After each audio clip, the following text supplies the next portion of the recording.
Hi, Emily. Hi, Marlena. Thank you so much for doing this. My pleasure.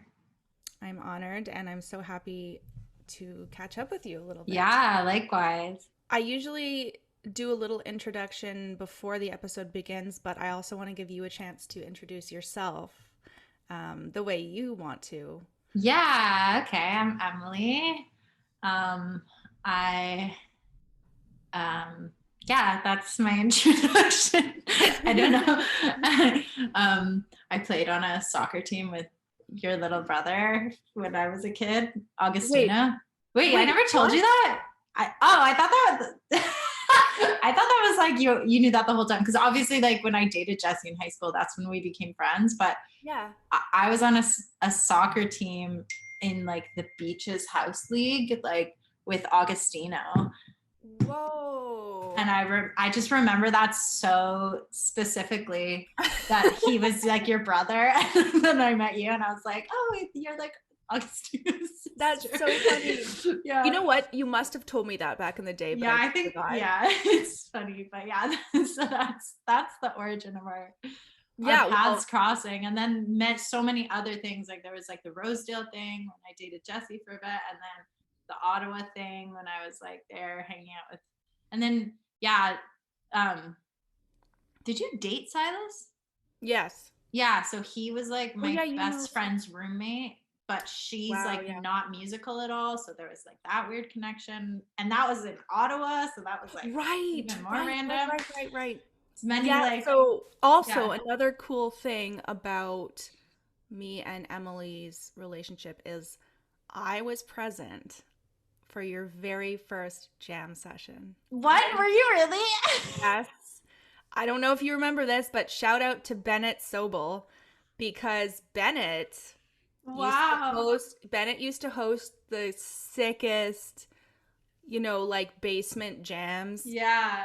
And I knew even way less than you about what I was doing, but because I guess I'd hung out with those guys a few times, and I remember That's so funny. we were on the subway, and you were like, you were like, I'm a little nervous, and I was like, yeah, I know, like. I am too, or I was too, like my first, and it's like so funny because now I'm just like a classical musician. You're like a jazz goddess, Yeah. but like I remember that, like that was Yeah. so. Oh, little babies. Just like, we're so nervous. Actually, there was so that phase of my life, like grade nine, I guess that would have been. I went to the Rex Jam one night and I was so nervous. I played Stella by Starlight. I remember this so vividly. So I played Stella by Starlight. I played the head, like the melody, and then I played, I think, just like one chorus of improvisation. And then I got so panicked because I was so Mhm. nervous that I was like jamming and performing that I just like kind of like dissociated and walked off stage and sat with my parents. And my dad was like, what the fuck are you doing? Go back and finish the song. Like, I just like, yeah, those days of like, it's funny now, like after like both of us, obviously, like we've performed so much and like just gotten used to, spending over a decade. I guess that would have been like 12 years ago that we went to that first jam session, which is crazy. Yeah, like just like performing and growing and maturing and becoming adults and becoming people more. And it's like, oh yeah, those fateful days of like being so Yeah, insecure and so shy yeah, to express. And yeah. Oh, yeah. that's actually really nice. I remember those basement jams. Bennett played when Bennett was playing Barry sax Oh yeah. before he started playing guitar. Yeah. Oh man. Oh yeah, Bennett's so cool. I remember his mom was super cool. That's kind of weird, Mm. but like I just remember her being Nora, super I loved chill. her. She Yeah, was like the she was the chill best. She was mom. so Like sick. Yeah. Shout out Bennett's mom. yeah, Bennett's mom. I hope he hears this. I Yeah, might me tag too. him or I hope he shows her. something. Yeah, in his backyard, like I remember we just like sit in a circle, like doing Wow. whatever and uh like listening to like Snarky Puppy and Yeah. oh my Such goodness. a vibe. Wow. Such a vibe, yeah. Man, I hung out with like all guys back then, I feel Yeah, like. I think Except that's for like like what I, happens when you're into music. yeah, that's kind of sad. It is, but that's how she be, because I hung out with a lot of guys then, but the odd girl, then you get your, Yeah, you know. I had definitely had like close girlfriends too. Mm. Yeah, but that was fun. I remember like he lived at Davisville Station, Yeah, and I my remember parents were that. living at like the in the beaches at like Main Mhm. Station, and I would go and jam with them till like I had to go because the subway was gonna close. Yeah. Like, Wow, it's so fun. good times. So I wanted to call this episode A Charmed Life because of what something that you said to me a few years ago. Must have been like at least 5, 6 years ago, where you said, I'll probably be paraphrasing completely, but you said something like, yeah, I just always think of myself as having a charmed life, and it just like gives me this amazing energy to create and approach the world, something like along those lines. And I was wondering if you could elaborate on that concept, as if you even like still prescribe to it, or Yeah, I mean, yeah. definitely. I feel like that is just like, that was like my cute way or whatever of just saying, like, just living in gratitude, right? And like, I've always been, I've always felt very lucky to be born where I was born, when I was born, in the body I was born, like in the family I was born in, with the mind that I have. Like, I feel like just great. Like, there's so many fundamental things that I feel very grateful for, that I feel like I got a really, like, I had a very privileged life. I have a really supportive, loving family. You know, obviously no one's perfect. No situation is perfect, but I just like always had this like immense sense of gratitude. I have a really big family. Like, I know I had all four of my grandparents until I was 23. And then one of my grandparents died when I was 23, and I still have three of them and talk to them at least once a week. I haven't seen them because it's been COVID, but like I call them on the phone all the time. They can also talk. Like, that alone, I'm like, okay, I have like so much blessings bestowed upon me just by like birthright of being born into like a safe and loving home. You know what I mean? And then on top of that, like, to be given the gift of music, to be given the gift of like all the friends I've met. Like, I feel very much, yeah, like I guess that was just referring to like, but also I think that really nicely ties into the album, because, you know, like, that's just something I fundamentally believe, and I've always believed, of just like being grateful for life and what you have. And even if, you know, especially now, like, me and my mom always talk about how like COVID is like a lung disease, it's a respiratory illness. So it's like literally every time you take a breath, you have something to be immensely grateful for. That like there are so many people in the world struggling to even breathe one breath.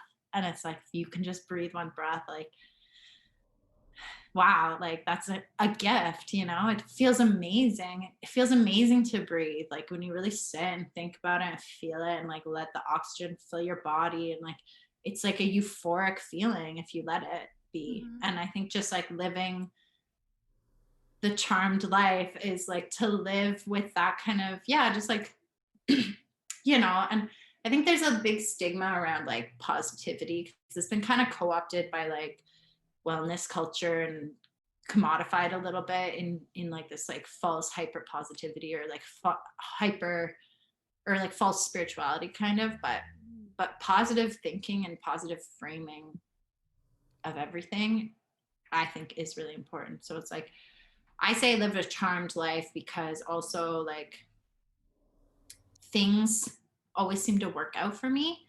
But if I actually stop and think, it's not that things always work out, it's just that I never see a door closing as like, I see it as a redirection rather than like a missed opportunity, right? So it's like, not everything in my life is amazing, but if something bad happens, I can still see it as like a luck thing if it leads me to a better path, even if it, Right. I don't see the connections till a year later, years later or something. It's like, that's still a lucky streak in my mind. As long as I'm happy where I am right now, I've had a charmed luck streak to get here, you know?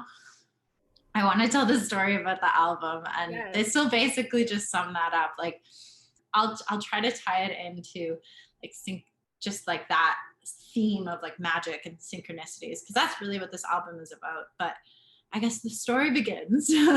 I'd probably begin the story when I had like a spiritual awakening per se. I was in my third year of college, and I started doing a lot of yoga, and I started doing a lot of meditation as a way of coping with chronic anxiety attacks that I was having like multiple times a day. And I started going to this yin restorative yoga every day because it was the only thing that helped me. And it, like, literally, I was like, this is the greatest thing I've ever discovered. You just lie down, and then this woman would come and like rub lavender oil on your head and like do energy work on you. And I was like, what is happening to me? This feels so good. And it really helped with my anxiety. And that kind of led me down this path of like just seeking those kind of more spiritual avenues in life, because I'd never really been a particularly spiritual person. I was, you know, if you'd asked me when I was 18, like how I viewed the world, it would have been very like science, materialism. Like I was raised by atheists and like just had that kind of like modern view of the world. And then I kind of awoke to the connectedness of everything, the energetic connectedness of everything. And I had this profound vision. I had like a lot of, I have sensed that time in my life. So what, third year university would have been like maybe 5 years ago. I've had like a lot of really profound visions and like spiritual kind of like downloads, I guess you'd call them. But the first one I ever had was I looked at this flower, and it like bloomed in a way where I could see the energy of it like interacting with the energy of the air and my body and the earth. And I could like, it was like I just like felt that everything was one thing. And it was like so clear to me and so like deeply felt in my heart. And then after that, I just started on this journey of magic and trusting life and trusting that everything is connected, and understanding that what I put out into the world is what I get back, because it's all the same kind of like field and stuff. So when you like really understanding that, it's like, okay, so whatever I believe and however I kind of like frame my experience in that mind is what is going to happen around me, you know? And that's why I think, like, to bring it back to gratitude, like if you wake up every day and you're just like, wow, I am grateful to be alive, another beautiful day on earth. I'm grateful for each of these breaths that feel so good and so full. And I'm grateful for my body, which is working. And I'm grateful for the steps I can take on my 2 feet to go out into this infinite world around me. Like, thank you. Like, you're going to have a way better day than if you wake up like, oh, I'm so stressed. What's wrong with me? Nobody likes me. Like, whatever, you know? Like, and we do that. And I still do that. I literally, that was me yesterday. Even though today I'm like, yeah, like, but like yesterday I was like, oh, I'm so like, what are we doing with my life? Whatever. We all have days, but yeah, like, I just think that's like the kind of the underlying principle that I've learned. And so the garden, so the album is called Welcome to the Garden, and kind of what the garden is in reference to is that it's that kind of experience of life where it's in this more energetic realm where you realize you are as much a creator as an experiencer of what it is that you're experiencing, right? So yes, there could be an event that happens to you, and that event is out of your control because you are moving through this thing. But how you react to that event, how you experience that event, what that event means to you, the steps and the ripple that it has forward in your life from that moment on, you create all of that.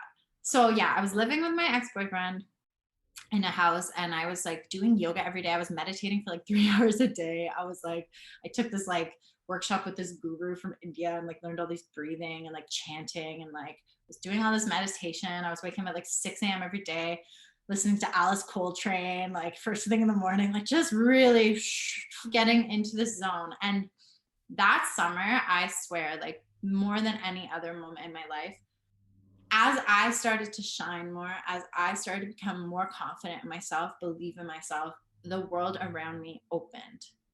to that energy that I was bringing, right? So I was bringing more radiance wherever I went, and I felt that happening. Like I felt that shifting my reality around me.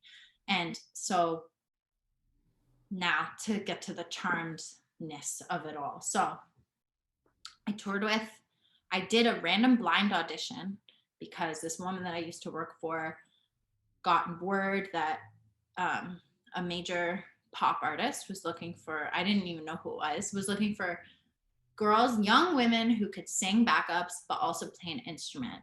Mm-hmm. As that was the call for this audition. So I play saxophone and I sang. So I got referred to this call, this audition, and I got the gig randomly and toured as a backup singer with a pop star, Alessia Cara, for almost a year.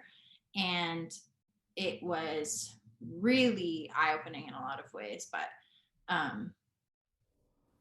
and I learned a lot, and it was good and bad and cool and exciting and destroying of your spirit as much as it like made you feel so more alive than you ever have. So it was just like a very extreme experience, a very interesting experience. And it was kind of like the first thing I ever did where it really made me realize like, oh, anything I want to do is possible.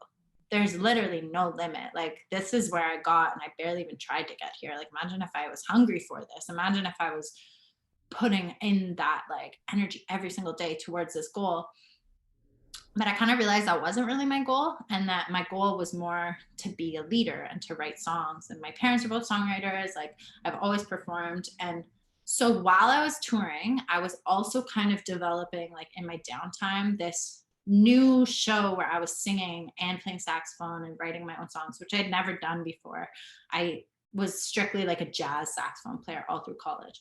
And so that was like when I was trying to like first starting to develop this like idea that I was limitless and that I didn't have any limitations except what I was telling myself. So for example, I used to be really insecure about the way I look, right? And then as most young women are, and just like comparing myself to beauty standards. But then when I got that gig and I'm like on the Jimmy Fallon show, even though it's as a backup singer or whatever, but I just like, it was kind of like, maybe I'm not ugly. Maybe that's just a story I've been telling myself to limit myself so that I don't shine. Does that mean every single person I ever meet is going to think I'm the most beautiful person they've ever seen? No, but who the fuck cares? You know, like I can let go of that fear that people will see me as ugly or whatever.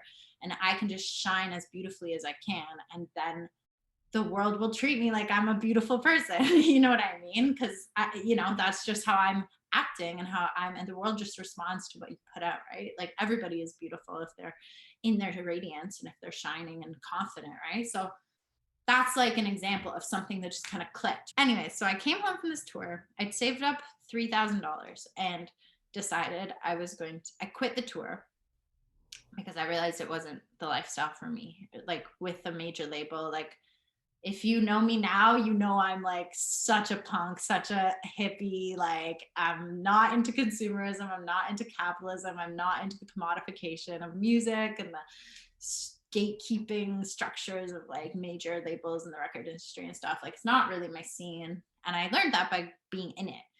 And, you know, respect to all them. They're doing their thing. That's their role and their move through life, but mine is not that. So came home, had this $3,000 saved, and I was just kind of hustling my band. And I was writing songs and I was booking shows and I was just going for it. And also at that time, I took a saxophone lesson with a saxophone player who I really liked. So this was like June. He's from LA and he was like in town for the jazz festival.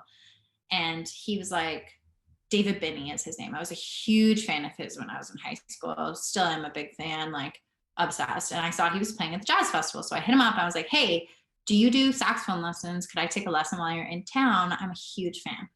So we ended up meeting up in his hotel room and it was like $150 for the lesson or whatever. And then we finished the lesson. He taught me some cool stuff, but it was mostly just like a lesson about life, honestly. And then he was like, do you want to go get lunch? Like, what are you doing now? I was like, yes, Dave Finney, of course I want to go get lunch with you. You're like literally my hero. So we spent the whole day together. We were record shopping. We went and sat on a patio and got beers. We were just hanging out. Like we were just hitting it off. And I was asking all these questions about like being a musician, being a person. Like he's just like a wealth of insight and experience that I had access to. And in this conversation, like, you know, we just like hit it off. And that's another thing that I will say is a charm that I have, like is as a charmed life, but like a lucky charm or whatever, is like something I've always had since I was a kid that I think is like been my secret success ticket to like everything that good that's ever happened to me. It's just like that unbridled confidence. Like you have to send the email to the guy saying, "Can I take a lesson from you?" If you want these things to start happening. It's not just going to come to you. You have to put yourself out there. Even I work directly across the street at this coffee shop. It's like literally outside my door. Everybody I tell that to is like, "Oh, you're so lucky." And I'm like, "No, I went into this cafe every single day as soon as the pandemic hit and asked for a job until 6 months later, they finally gave me one. But every single day I went in there when I got my coffee and said, 'Hey, need anyone to work here?' Yeah, because I could do this." And you just have to put yourself out there like fearlessly, endlessly, and just like things will come back. Anyway, David Binney, to bring it back, we started talking and he was like, "Oh," I was like, "Man, I love California so much. Every time I go to LA, I feel so alive. I feel this like eruptive, like feminine energy flowing through me. Like I love California. I love it." And he was like, "Oh, do you want to sublet my apartment in LA for all of August? I'm going on tour to Europe." Gosh. And I was like, "Yeah, I do, but a month in Los Angeles between the rent, the flights, and Ubers and food and stuff, it's going to be my $3,000 that I'd saved up on tour that I had already booked like the studio to record this album and budgeted that $3,000 to do the recording." And so I was kind of at this crossroads. This is late June. He's asking me to go away for all of August. September 10th is or September 12th, sorry, is my recording date that I'd already had booked. And so I was like, dang, well, 5 weeks from now, I could either spend a month in LA in David Binney's apartment where he like literally made some of my favorite records, like, or I could just like not do that and save this money for my album. And then I was like, you know what? So I tuned into like my gut and what my instinct was telling me. And I was like, it's not telling me clearly because I feel like I'm supposed to do both. Like there's not one option that seemed better or worse. And so that was like the first moment where I really like was like, okay, Jesus, take the wheel. Like I trust the universe enough that if I'm supposed to make this record, I will get that money somehow. I'll get a gig. I'll get I was like, maybe I'll get like a crazy like TV gig that pays union rates and I'll get like $2,000 or something. And then I'll just put the rest of my credit card. Worst case, I put the whole thing on my credit card. I have a $3,000 Visa limit. So whatever. So I go to LA. Crazy doors, like all sorts of crazy magic happens. Like man, the story's so long. But I was playing at a little jazz festival in Kingston, Ontario. Halfway through the month for a few days, and it ended up being that I'd make like $200 profit if I flied back, played a few gigs, flied back. So I did that. And when I was flying back for the second trip, the second half of LA, or like the second half of the month that I was spending in LA after taking 4 days to come home, my flight was overbooked, and they were like, "Does anyone want to go on a later flight for cash compensation?" And I was like, instantly like, first of all, I just spent a year sitting in airports every day. So I was like, whatever, I can fucking kill so much time in an airport. It flies by, I don't even care. And I want this cash compensation. I thought it'd be a couple $100. I'm always down for a couple $100, why not? Anyways, it ended up being the next day. And they gave me, because it was like, I had to stay overnight, but I ended up just staying at my dad's because it was in Toronto. So like, whatever. But because I had to stay overnight, they gave me a $2,400 cash compensation. So literally like, oh my God. 2 months after, I was like, "Hey, universe, I don't know how you're gonna give me this money, but like I trust you will. And 2 months later, it literally fell from the sky. Wow. Like literally. And so like that's not something I could have planned. That's not something I could have foreseen. That's not something I could have expected at all. But I didn't let that stop me from just like having that faith. And like that to me is that gratitude and that trust and that luck that is like vital, you know, that magic. Whereas, anyways, the other money came from like equally weird ways, the extra couple $100. Like I was playing at the Rex one night and my dad was there and this guy was talking to him and my dad was like pretending he wasn't my dad because he was just like trying to be like cool and supportive. He was like, oh yeah, this girl, she's like a young musician, whatever. She's recording an album soon. And then the guy he was talking to, who was like, because apparently the guy was like, who is this girl? Like, what's this show about? And he was telling him. And then he was like, how do you know so much about her? And he was like, oh, she's my daughter, whatever. And then this stranger who just walked in the show, knew nothing about me, was like, wow, give her this for her album. Because my dad had like told her the whole story, hands him $450 cash. Whoa. So that was an angel that gave me the rest of the money. And then the other $150, I had no problem just scrounging myself together in a couple of weeks. So that paid for it. And that's how the studio was paid for. That's how I could afford to go to LA and the studio. So I like went on tour. Halfway through that tour, broke up with Hayden, moved home, but then was like touring. So I didn't really move home. I was like touring for a few months. Right. And then I quit the tour January 2019. Okay. And then recorded the following September. So like 9 months after I quit that tour. So and the following August was when you were in LA. yeah. So like I quit the tour and then August was in LA, September recorded, like all in the same year. But that year, because I didn't really have an apartment, so I was living with my mom and I was also working for this artist named Miraculous Bay, who I have her art tattooed on my arm. Oh, bad. But she basically was this woman who I started following after I had that flower moment where it like showed me that everything in the universe was connected. And I felt very deeply drawn to like Mother Earth and like expressing the voice of Mother Earth and stuff. So I discovered this artist who did that kind of this stuff with her visual art. And she did some album art for me for like a college project that I did. And then we stayed in touch. And then she ended up posting on her Instagram that she was looking for a personal assistant to basically package her prints and mail them and like hand package them all, like fine art prints kind of thing, and reply to the odd email and stuff for her. So I ended up getting that job and I worked for her. So I got that job before I went on tour and then we were kind of in and out of touch like while I was on tour. But then I started doing it like pretty consistently when I came back. And then she was like, oh yeah, I'm moving to California. She's going back and forth a lot. Can you take care of my cat and my apartment while I'm gone for a few months? So throughout that year, she was gone maybe like 6 months, 2 months here, 2 months there, 2 months there kind of thing. And so I spent most of that year living in her apartment, which is actually this apartment, but we'll get there.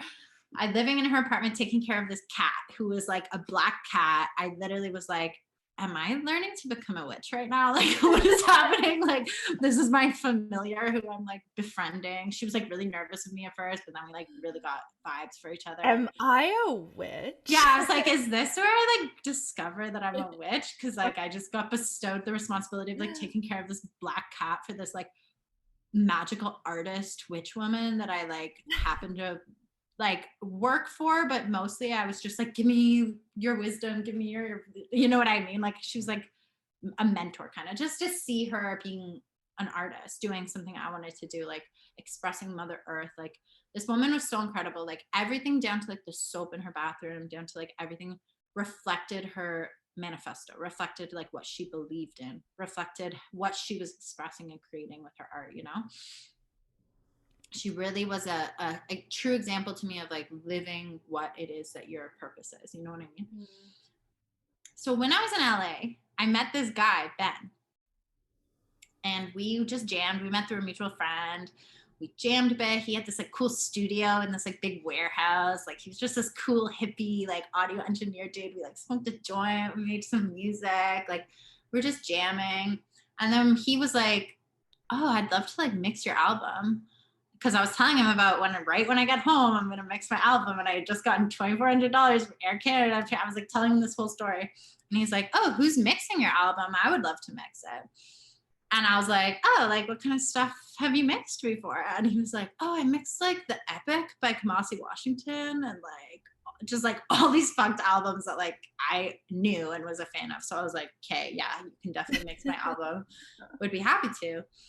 And then so the album gets recorded and I finish doing all the overdubs and everything. And it comes time to actually mixing it. And I'm like, or like getting to the time to actually mix it. And I was like, dang, how am I gonna get to California? Because once again, I have no money because I just spent the money I was gifted from the universe on the recording. So, and like paying for the band and all this stuff. So I was like, okay, I could probably figure out how to pay for the mixes, but I can't pay for the mixes and a trip to California. That's way too much. Like the flights would be like, it ended up being like $800. Like it was too much. So Vanya, this woman I'm working for, was like, Emily, I'm moving to California in February, but it's going to take me a little bit of time to settle in and find an apartment, like get my bearings. And I really don't want to have Nagina with me during that kind of like couch surfing phase. Nagina is her cat. Mm-hmm. So if you time this so that you mix your album in mid-February and you bring me my cat, I will pay for your whole trip. And I was like, okay. So I took this cat on an airplane to San Francisco and like delivered her. Me and Vanya met and we like went to the mountains like of Oakland and like we basically communed with the earth spirits there that she'd been. It was crazy. Like just had this magical day. I like brought her this cat and then I took a magical feeling. Yeah, just like the whole thing is magical. I took a Greyhound bus down to Ojai, California and met Ben, who mixed the album. We spent like a really magical, that trip was so full of like weird, crazy magic. Like people stopping me on the street, telling me like they can see my soul, like they can see my quantum field and my all this shit. Like it was pretty wild. Like I think spiritually I'd been blasted open a little bit at that time and was feeling a little bit chaotic, but a lot of like crazy, beautiful magic was happening. Anyway, so Vanya's in San Francisco, Ben's in Ojai, which is near LA. So I go down and mix this album. We got maybe like 75% of the mix is done. And then this is February. And then a month later, COVID hits. And so the album was like 80% done, maybe. And then COVID hit. And then I just like, whatever, took a big step back. Then Vanya, who was a visual artist, but she's also like an incredible author and like a really good with words. She wanted to record these like narratives, like a podcast almost, but that were more like meditations. And so she wanted like kind of like ambient, sonic, very like energetic frequency kind of music, like meditation music kind of. And she was like, do you know anybody who could do this? And I was like, not in Toronto personally, but this guy Ben, you should hit him up. This is the guy that like you paid for me to go stay with, like in California. And he lives in California, not in the same city or the same side of the state, but like in the same state as you. So maybe you guys should hit each other up. And then like a month into COVID, I was talking to Ben and he was like, him and his girlfriend had just broken up. And he was like kind of nomading it through the country just because it was COVID. He's like, where the fuck am I gonna go? And so he went and stayed with Vanya for a week to go make this album. And they fell madly in love. And now, a year and a bit later, they live in Mexico with the cat, Nagina, and are married. And so in love. My God. And it's actually like the most beautiful thing I've ever seen in my life. So anyways, that's the story of this album. And this album is literally about love. This album is about opening yourself to the universe so that it can bring you to love. And that's what happened. Like Ben didn't have to to mix my album. He didn't have to, he mixed it cheap for me. I stayed on his couch. Like, he was so generous, so gracious, just because he was open to that magic and I was open to that magic. And we, you know what I mean? Like, he didn't have to do that. Vanya didn't have to pay for my trip. Vanya didn't even have to have me house sit for her. Vanya, like, all these things that happened leading up to them being married and living in Mexico together, this album being finished and mixed, like, all sorts of things. Like, yeah, anyway, so that's the story. I just think it's like so insane. That's amazing. That is amazing. Yeah. I'm so glad that you were able to like vocalize this whole story and have it recorded because that's amazing. The last song on the album is called Courage, My Love. I wrote it so the day before I was going into the recording studio, I was chilling with my dad at his like place in Burlington, and I just like broke down. I was like, what the fuck am I doing with my life? These songs are so stupid. Why would anybody want to hear this music? Why am I spending all this money on this? Like, just like, you know, whatever, artist angst. And my dad basically was like, Emily, like, it doesn't matter if they're stupid. Like, who cares? Like, don't even think about that. Like, literally all you have to do is express yourself. And if this is how your soul is like yearning to be expressed, then you just have to have courage and go for it. So then I wrote a song. It like came through me in like one sitting, as did pretty much every other song on the record, except for one that the chorus came through me, but that's the only song that I wasn't fully happy with too. So, but this song came through me in one sitting, every word, every melody, and the chords and everything. And it's just about like having courage to trust that if you just put your best foot forward and you move through life with an open heart and you believe that you can do anything and that you're limitless, but you may not know what that looks like, then it's like literally it will happen. Like, I believe that this was the universe like giving me like affirmation on my path, all those gifts, all those synchronicities, the fact that there was a literal marriage that happened. Like, it's just like the universe being like, this, yeah, keep doing this, just keep going. Like, this isn't the be all end all of my life or my career, but it's like things like this, just keep going, keep doing it, keep putting yourself out there, keep expressing, keep like, this album is like my diary. Like, I'm actually a little stressed to release it because it's so personal and so vulnerable, but it's like, it just takes courage. And it's like, as long as I just keep putting it out, not really caring. Like, I feel embarrassed about it. I feel kind of cringe, but it's like, right, okay, whatever. Just like, don't even think about it. Just keep moving. And it's like, yeah, just trusting that like motion and that faith and like believing it will bring good blessings, you know, like that's it. Lessons are blessings too, right? Blessings. I always call lessons blessings. It's so corny, but whatever. So I love corn. So it's a great corn on the cob. So good. Wow. Well, I'm very honored to hear that story. Thank you. Thank you for giving me a space to share it. I'm happy to. I mean, and how can you not how can you not see that as meant to be? I mean, it's so clear. It is so clear, and it's not always so clear, which is why I feel really lucky to have been given such slaps in the face, because I probably needed to be that intense, right? Like, you know, we can all be our own. We have, I feel like as a collective, like just where our culture and our society is as, like, we all kind of self-sabotage our own happiness a lot of the time. And that's kind of the capitalist program, right? Because if you are satisfied and you have enough, you're no longer striving for more expansion. So capitalism ends at satisfaction. So there's kind of this constant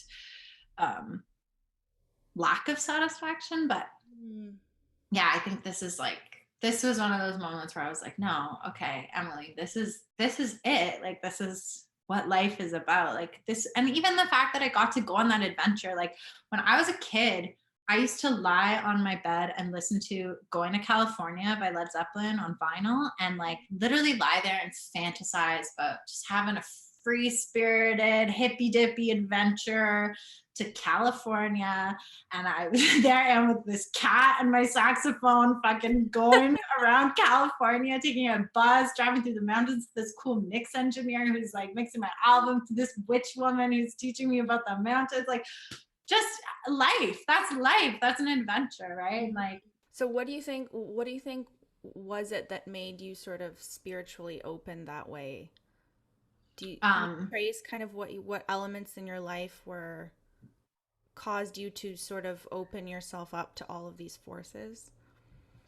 I just started to believe in the possibility that something might be more. Like, I'll have moments where I just kind of like feel like I kind of go above time or something for a second, and I always just cry like beautiful tears. I mean, it's like you just see like life as the like weird fleeting story that it is, you know what I mean? And just kind of Mhm. like, I don't know if you have moments like that where it just kind of hits you, right? And so it's, if you ever sit in a moment like that, like you can't not believe in these forces that are greater than you, right? Like, Because I've met people that are so not like that, and I've thought a lot about what makes someone like me or you different. Um, and it's not better or worse, it's just a different way of seeing the world. And I think there's a few elements. One is like is imagination, like having access to a huge scope of imagination. Um, and there's a certain degree of hypersensitivity, I think, with senses, with emotions, um, with processing experiences. Those are the two big elements that I see coming to mind. Sort of a propensity for abstract thinking. mhm, really believing that truly anything is possible for yourself and your life, right? Like, I think that's a huge one. And even through this process of like making this album, like I've been kind of realizing like the like artist career path in today's current age is not really for me. Like, I don't really want to spend the rest of my life like making social media posts and like doing photo shoots and stuff. um Although I love doing those things and they're fun and it's whatever, but it's not something I want to do all the time and like necessarily pursue further than just naturally what comes. But I think what really calls to me is healing and being like a healer. And music is medicine. And I think it's art and music and expression is what eventually will create, if humanity can ever live in some kind of harmony, that's what I think will get us there, is like creative expression. And I think right now we're in this like post kind of like colonial world where we're running on these structures that are super outdated and super imbalanced, and they're really heavily on the um like divine masculine side. So how like in the divine duality of masculine and feminine, like control, structure, order, material order, like these are things like in that divine masculine. And then chaos, nature, freedom, death and birth, these are all things in the feminine. And we've been in this world where we see the earth as something to be conquested. We see the earth as something separate from us. We see ourselves as like our bodies are things to be conquered and we, you know, controlled. And you know, we make kids sit in schools for 8 hours a day still when they're a 5-year-old kid that should be running through a fucking field playing with each other. You know what I mean? Like, we just live in this world where we don't allow that limitless expression to flow because there's no space for it in our culture, because we haven't been living in a world that prioritizes that in any way. Now we're kind of getting to this point where to heal that, to do what you're talking about, where you kind of just live with that imagination that you could be whatever you want and like you can feel good and you can enjoy your life and magic can happen to you and love can come in and out of your life. Like that kind of um it's almost like a surrender to the flow, right? It's like that comes from healing this imbalance that we were all like kind of born into. I had a phase in my life where I really needed to control myself. I obsessively practiced saxophone. My relationship, I had anxiety attacks every day. Like And it's because I was trying so hard to like find that control that I saw all being valued all around me. And I wanted that for myself so that I could be of value. And I had to do a lot of healing and unlayering, like letting go of like identities. When you surrender, as you say, and you're letting go of this sort of in Buddhism it's called clinging, right? When you're clinging Mm-hmm. to certain ideas, you're clinging to aversion or yeah, certain concepts and certain you're unable to surrender and let go. But I think you can also have structure and discipline within that letting go if you're choosing it freely, right? Totally. Yeah. And like, yeah, like something I've been thinking about a lot lately is because this urgency in me that I feel is to bring the divine feminine into balance with the world, right? Because I see so clearly how imbalanced our Mm-hmm. world is. But it's like, and you see this on every level, micro and macro. And right now we're really going into this phase where it's like, we're trying to bring it into balance. We're not trying to bring it into the feminine. Now feminine is the top in the hierarchy. It's like, we don't want to have any hierarchies. There's no better or worse. It's like, we're looking for balance, discipline, structure, that conquesting energy that we're talking about in a negative way, almost that clinging energy, that stability, that structure. It's not inherently bad. It just feels bad when it's out of balance, Yeah. right? And it's like discipline is actually a beautiful thing. I'm so grateful that I learned discipline through it. I'm so grateful to the saxophone for teaching me discipline, truly is how I should phrase it, right? Like, because you have to be disciplined to master an instrument. Not that I've mastered it, but like Mm-hmm. it's a lifelong journey, right? And it's like you need that. And that's actually a beautiful thing that teaches you so much and gives your life richness, gives you like a deeper understanding of who you are and what it means to be alive.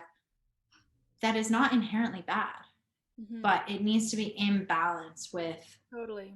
with the other elements like rest and forgiveness and patience and Right. all the kind of like antithesis to discipline and heart. You know what I mean? Like, Well, if you think about it, I mean, the path to freeing yourself in a way is achieved through discipline. If you do any kind of meditation yeah. practice, you know that it takes, I mean, when you said 3 hours a day for anybody listening, that is a whole lot of time. Like just learning self-compassion, like all of those things, that takes discipline too, because anything where you're changing a habit or changing a way Mm-hmm. that you're thinking takes discipline because it's not the way that you're used to going. It's not the way that you're used to thinking, right? That's actually such a beautiful way of putting it. Like, yeah, it's like it takes discipline to reroute a river, Mm-hmm. but eventually you're trying to just get into a flow, right? Wow. Yeah, That's I a mean, when I first was challenged to learn self-compassion, it was phrased to me like self-care and self-love, which are both terms I detest.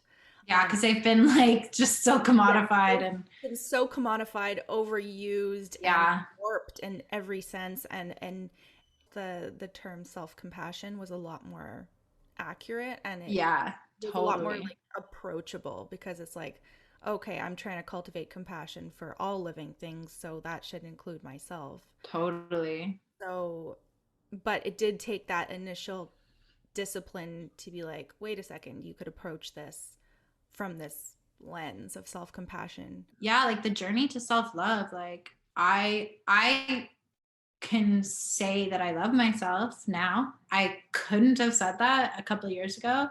And even though I can say that in this moment, an hour from now, I might not feel that way and I might hate myself. You know, I think compassion kind of gives a little bit more flexibility to just like the human nature of all this, where it's like, you're not going to feel in love with yourself every second of every day because it's a journey to like heal. I see every single person that I interact with as a child that Yeah, it's got, such I know. I love that. they just got big. We just got big and Yes. we're just kind of faking it. Like literally like nobody knows what they're doing. And if you, that's another reason why confidence is so important, because if you just say things confidently, like all the kids around you are going to be like, okay, I guess you're the teacher now.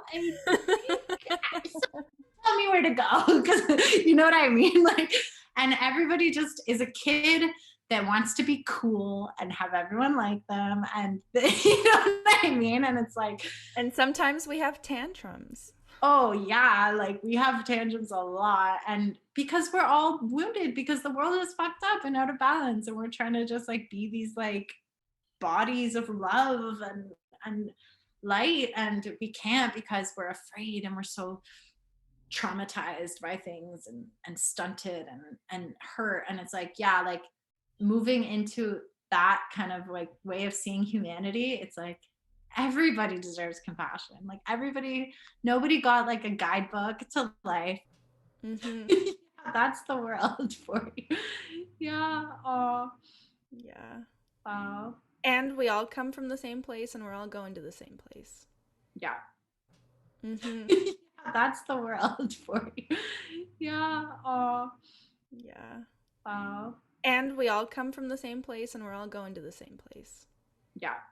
Through this pandemic, it's been really challenging because every day I wake up and I feel guilty about the fact that I don't want to practice saxophone, but I don't want to practice saxophone. You know what I mean? And I'm like, what does that mean? Like, what is that? And I think lately I've been kind of surrendering to that and being like, I'm not a saxophone player.